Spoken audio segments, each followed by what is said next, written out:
കൊല്ലം ചെമാമുക്കിൽ കാറിന് തീപിടിച്ച് യുവതി മരിച്ച സംഭവം കൊലപാതകമാണ് എന്ന് തെളിഞ്ഞിരിക്കുകയാണ്. ഭർത്താവ് പത്മരാജൻ ഇപ്പോൾ പിടിയിലായിട്ടുണ്ട്. അയാളെ വിശദമായി പോലീസ് ചോദ്യം ചെയ്യുകയാണ്. പോലീസിനോട് ഈ ഘട്ടത്തിൽ പ്രതി പറഞ്ഞിരിക്കുന്ന കാര്യങ്ങൾ പോലീസ് വിശദീകരിക്കുന്നുണ്ട്. ഭാര്യയും ഭർത്താവുമായി ചില കുടുംബ പ്രശ്നങ്ങൾ ഉണ്ടായിരുന്നു. ചില സാമ്പത്തിക പ്രശ്നങ്ങൾ വ്യക്തിപരമായി പത്മരാജനെ സംബന്ധിച്ചിടത്തോളം ഉണ്ടായിരുന്നു. പോലീസ് സ്റ്റേഷനിൽ കീഴടങ്ങിയിരിക്കുന്ന പ്രതിയിൽ നിന്ന് വിശദമായി അന്വേഷണ സംഘം ഇപ്പോൾ കാര്യങ്ങൾ ചോദിച്ചറിയുകയാണ്. പെട്രോൾ ഒഴിച്ച് നടുറോഡിൽ തീ കൊളുത്തിയാണ് കൊലപാതകം ഉണ്ടായിരിക്കുന്നത്. മറ്റാരെങ്കിലും ലക്ഷ്യമിട്ടാണോ ഈ കൊലപാതകത്തിന് ശ്രമിച്ചത് എന്നുള്ള കാര്യത്തിൽ പോലീസിന് സംശയമുണ്ട്. പോലീസ് അത് സംബന്ധിച്ച വ്യക്തത വരുത്താനുള്ള നീക്കമാണ് ഈ ഘട്ടത്തിൽ നടത്തുന്നത്. വി ജയശങ്കർ വിവരങ്ങളുമായി ചേരുന്നുണ്ട്. ജയശങ്കർ അതായത് ജയശങ്കറിലേക്ക് വരാം. ജയശങ്കർ, അതിനു മുമ്പ് ഒരു ദൃക്സാക്ഷിയുടെ പ്രതികരണം കൂടിയുണ്ട്, അതുകൂടി പ്രേക്ഷകരിലേക്ക് എത്തിച്ചതിന് ശേഷം എത്താം. പുള്ളിക്കാരൻ ഡ്രൈവിംഗ് സീറ്റ് ഇറങ്ങി ഓടിക്കളഞ്ഞു. അപ്പൊ നമ്മൾ വരാൻ നേരത്ത് ഇതിന്റെ ഡ്രൈവിംഗ് ക്യാബിന് അപ്പുറം നിന്ന് ഒരാൾ പുറത്തോട്ട് ചാടി പുള്ളിക്കാരൻ ഉടുപ്പ് കത്തിക്കൊണ്ടിരുന്നായിരുന്നു. പുള്ളിക്കാരൻ ഉരുണ്ട് മാറി. അപ്പൊ എന്റെ തുണി അകത്ത് ആരും ഉണ്ടെന്ന് പറയും. അപ്പൊ ഞാൻ അടുത്തോട്ട് വന്നപ്പോഴും വണ്ടി റൈസ് ആയിക്കൊണ്ടിരിക്കുകയായിരുന്നു. ആക്സിലേറ്ററിൽ റൈസ് ആയിക്കൊണ്ട സമയത്ത് ഇപ്പോൾ ലേഡിയാ, ഇപ്പോൾ സീറ്റ് ബെൽറ്റ് ടൈറ്റ് ആയിരുന്നു പുള്ളിക്കാരുടെ. അപ്പൊ സീറ്റ് ബെൽറ്റ് കത്തി മാറിന പുള്ളിക്കാരുടെ കൈ രണ്ടും വെളിയിലോട്ട് വന്നു. ആ ടൈമിൽ നമ്മൾ പിടിച്ച് വെളിയിലോട്ട് ഇട്ടതായിരുന്നു. പിടിച്ച് വെളിയിലോട്ട് ഇറക്കിയപ്പോഴത്തേക്കും ഒരുവിധം 80% കത്തിപ്പോയി, കത്താനായിട്ടില്ല. അപ്പൊ നമ്മളൊരു ചാക്കെടുത്ത് വെച്ച് പൊതിഞ്ഞു. എന്നിട്ട് ഫയർഫോഴ്സും കൺട്രോൾ റൂമിലും എല്ലാം വിളിച്ച് പറഞ്ഞു. അപ്പോഴത്തെ അവരും പക്ഷേ രക്ഷപ്പെടുത്താൻ പറ്റില്ല. പിടിച്ച് വെളിയിലിടുമ്പോൾ കത്തിക്കൊണ്ടിരിക്കും. പക്ഷെ നമ്മളെ അങ്ങോട്ട് ഇവർ പിടിച്ച് വലിച്ചുകൊണ്ടിരുന്നായിരുന്നു. ആ ഒരു ഇതുമായിട്ടപ്പോഴും മാറി എന്ന് വെച്ചാൽ വണ്ടിയുടെ അടുത്ത് വരാനേ പറ്റത്തില്ല. വി ജയശങ്കർ വിവരങ്ങളുമായി ചേരുന്നുണ്ട്. ജയശങ്കർ തുടരാം. ജയശങ്കർ, അതായത് പോലീസ് ഈ സംഭവവുമായി ബന്ധപ്പെട്ട് ഇത് കൊലപാതകം എന്ന പ്രാഥമിക നിഗമനത്തിൽ തന്നെയാണ് നിലവിൽ എത്തിയിരിക്കുന്നത്. മറ്റ് ഇതിലേക്കൊന്നും പോലീസ് കടക്കുന്നില്ല. കാരണം ഈ സംഭവ സ്ഥലത്ത് നിന്ന് അടുത്തു തന്നെയാണ് പോലീസ് പ്രതിയെ പിടികൂടുന്നത്. ഈ നാട്ടുകാർ ഉൾപ്പെടെ എത്തിയൊരു ഘട്ടത്തിൽ ഈ പ്രതി ഇവിടെ നിന്ന് കടന്നു കളയാനൊരു ശ്രമം നടത്തിയ, പക്ഷേ പോലീസും ഈ സമയത്ത് തന്നെ ഒരു അപകട വിവരം നാട്ടുകാർ അറിയിച്ചതിന്റെ അടിസ്ഥാനത്തിൽ പോലീസ് ഇവിടെ എത്തി. ഈ വാഹനത്തിൽ നിന്ന് ഇറങ്ങി ഓടാൻ ശ്രമിക്കുന്നതിനിടെയാണ് ഈ പ്രതി പോലീസ് കസ്റ്റഡിയിൽ എടുക്കുന്നത്. എന്തായാലും ഇയാൾ വിശദമായ ഒരു മൊഴി രേഖപ്പെടുത്തുമെന്നാണ് സ്റ്റേഷൻ SH ഉൾപ്പെടെയുള്ള ഉദ്യോഗസ്ഥർ നമ്മളോട് നിലവിൽ അറിയിച്ചിരിക്കുന്നത്. ഈ മൊഴി രേഖപ്പെടുത്തിയ ശേഷം ഈ FIR പോലീസ് രജിസ്റ്റർ ചെയ്യും. അതിനുശേഷം ആയിരിക്കും പോലീസ് തുടർ നടപടികളിലേക്ക് കടക്കുക. എന്തായാലും നാളെ തന്നെ ഇദ്ദേഹത്തെ കോടതിയിൽ ഹാജരാക്കാനാണ് നിലവിൽ പോലീസിന്റെ ഒരു നീക്കം. അതിനുശേഷം കസ്റ്റഡി അപേക്ഷ ഉൾപ്പെടെ പോലീസ് നൽകും. കാരണം ഇദ്ദേഹം നിലവിൽ പോലീസ് നൽകിയിരിക്കുന്ന ഒരു മൊഴി കുടുംബ പ്രശ്നങ്ങളും ഒപ്പം തന്നെ സാമ്പത്തികപരമായ ചില പ്രതിസന്ധികൾ ഉണ്ടായിരുന്നു. വലിയ തോതിൽ ഇദ്ദേഹത്തെ ചില സാമ്പത്തിക ഇടപാടുകൾ അലട്ടിയിരുന്നു. വലിയൊരു കടം ഇദ്ദേഹത്തിനുണ്ടായിരുന്നു. അത്തരത്തിൽ ഇരുവരും തമ്മിലുണ്ടായിരുന്ന ചില പ്രശ്നങ്ങൾ തന്നെയാണ് ഇത്തരത്തിലൊരു കൊലപാതകത്തിലേക്ക് നയിച്ചത്. മറ്റ് വിഷയങ്ങൾ പോലീസ് ഇതുവരെയുള്ള അന്വേഷണത്തിൽ കണ്ടെത്താനായിട്ടില്ല. ഈ വാഹനത്തിൽ സഞ്ചരിച്ച ആളുകളെ സംബന്ധിച്ച് ഉൾപ്പെടെയുള്ള വിവരങ്ങൾ പോലീസ് നിലവിൽ ശേഖരിച്ചു കൊണ്ടിരിക്കുകയാണ്. ഇതിൽ ഒരാളെ ആശുപത്രിയിൽ പ്രവേശിപ്പിച്ചിട്ടുണ്ട്. ഈ ഇദ്ദേഹത്തിന്റെ പരിക്ക് ഗുരുതരമല്ല എന്നും പോലീസ് നിലവിൽ വ്യക്തമാക്കുന്നുണ്ട്. അങ്ങനെ അത്തരത്തിൽ വളരെ പ്ലാൻ ചെയ്ത് കൃത്യമായി ഈ കൊലപാതകത്തിന് വേണ്ടിയുള്ള പെട്രോൾ ഉൾപ്പെടെ സംഘടിപ്പിച്ച് വാഹനം ഉൾപ്പെടെ റെഡിയാക്കി ഇദ്ദേഹത്തിന്റെ ഭാര്യ വരുന്ന റൂട്ട് ഉൾപ്പെടെ ശേഖരിച്ചുകൊണ്ട് കൃത്യമായി ആസൂത്രണം ചെയ്ത് നടപ്പിലാക്കിയ ഒരു കൊലപാതകം. പരിക്കേറ്റ ചികിത്സയിലുള്ള സോണിയുടെ കാര്യത്തിൽ വലിയ ആശങ്കയില്ല എന്ന് തോന്നുന്നു അല്ലേ? പോലീസിന്റെ പ്രതികരണത്തിൽ നിന്ന് നേരത്തെ അതാണ് മനസ്സിലായത്.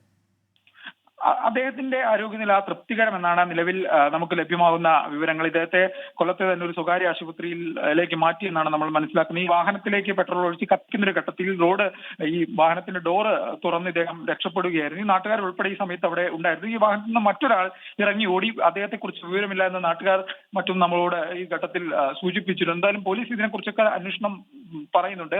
മറ്റു തരത്തിലുള്ള എന്തെങ്കിലും വിഷയങ്ങളുണ്ടോ, മറ്റാരെങ്കിലും ആണോ കൊലപ്പെടുത്താൻ ഈ പ്രതി ലക്ഷ്യം വെച്ചിരുന്ന ഉൾപ്പെടെയുള്ള വിഷയങ്ങൾ പോലീസ് അന്വേഷണം നടത്തുന്നു. ഈ ഘട്ടത്തിൽ ഔദ്യോഗികമായി ആ വിഷയങ്ങളെക്കുറിച്ച് പോലീസ് ഒരു പ്രതികരണം നടത്തുന്നില്ല. പക്ഷേ പോലീസിന് ചില സംശയങ്ങളുണ്ട്, ചില വിവരങ്ങൾ കിട്ടിയിട്ടുണ്ട്. ഈ പത്മരാജന്റെ ഉൾപ്പെടെ മൊബൈൽ ഫോൺ നിലവിൽ പോലീസിന്റെ കസ്റ്റഡിയിലാണ്. ഇത് ശാസ്ത്രീയ പരിശോധനയ്ക്ക് അയക്കും. ഇയാളുടെ കോൾ രേഖകളുമായി ബന്ധപ്പെട്ട CDR ഉൾപ്പെടെ പോലീസ് പരിശോധിക്കും. മറ്റാരെങ്കിലും ഇദ്ദേഹത്തെ ഈ കൊലപാതകത്തിന് സഹായിക്കുകയോ മറ്റേതെങ്കിലും തരത്തിലുള്ള ഗൂഢാലോചന എവിടെയെങ്കിലും വെച്ച് ഈ വിഷയവുമായി ബന്ധപ്പെട്ട് നടന്നിട്ടുണ്ടോ എന്നൊരു കാര്യം പോലീസ് ഈ ഒരു ഘട്ടത്തിൽ പരിശോധിക്കുന്നുണ്ട്. എല്ലാം തന്നെ പരിശോധനകളാണ് ഈ ഒരു ഘട്ടത്തിൽ നടക്കുന്നത്. ഇദ്ദേഹത്തിന്റെ അറസ്റ്റ് ഉൾപ്പെടെ രേഖപ്പെടുത്തിയ ശേഷം കോടതിയിലേക്ക് കൊണ്ടുപോവുകയും ഇൻക്വസ്റ്റ് ഉൾപ്പെടെയുള്ള നടപടികൾ നാളെ നടത്താനുമാണ് നിലവിൽ പോലീസ് ആലോചിക്കുന്നത്. രാത്രി ഏറെ വൈകിട്ടുണ്ട്. എന്തായാലും നിലവിൽ പ്രതിയെ കൊല്ലം ഈസ്റ്റ് പോലീസ് സ്റ്റേഷനിൽ തന്നെ സൂക്ഷിക്കും, ഈ കസ്റ്റഡിയിൽ വയ്ക്കും. ഇയാളുടെ വിശദമായ ചോദ്യം ചെയ്യൽ നടത്തും. ഇയാളുടെ മൊഴി പോലീസ് ഔദ്യോഗികമായി തന്നെ റെക്കോർഡ് ചെയ്യും. എന്തായാലും നഗരഹൃദയത്തിൽ കൊല്ലം നഗരത്തിൽ 9 മണിയോടുകൂടി നാളെ നാടിനെ ഞെട്ടിക്കുന്ന ഒരു കൊലപാതകമാണ് ഉണ്ടായത്. ആദ്യഘട്ടത്തിൽ ഒരു വാഹനാപകടം സംഭവിക്കുന്നു. ആ വാഹനാപകടത്തിൽ മറ്റൊരു വാഹനം പൊടുന്നനെ തീപിടിക്കുന്നു. അതായിരുന്നു ഈ സംഭവവുമായി ബന്ധപ്പെട്ട് നമുക്ക് ലഭിച്ച ഒരു പിക്ചർ. പക്ഷേ പിന്നീട് മിനിറ്റുകൾക്കുള്ളിൽ ചിത്രം മാറുന്നു. ഇതിനുള്ളിൽ ഒരു യുവതി ഉണ്ടെന്ന് കണ്ടെത്തുന്നു. പോലീസ് സ്ഥലത്തെത്തി പ്രതിയെ പിടികൂടുന്നു.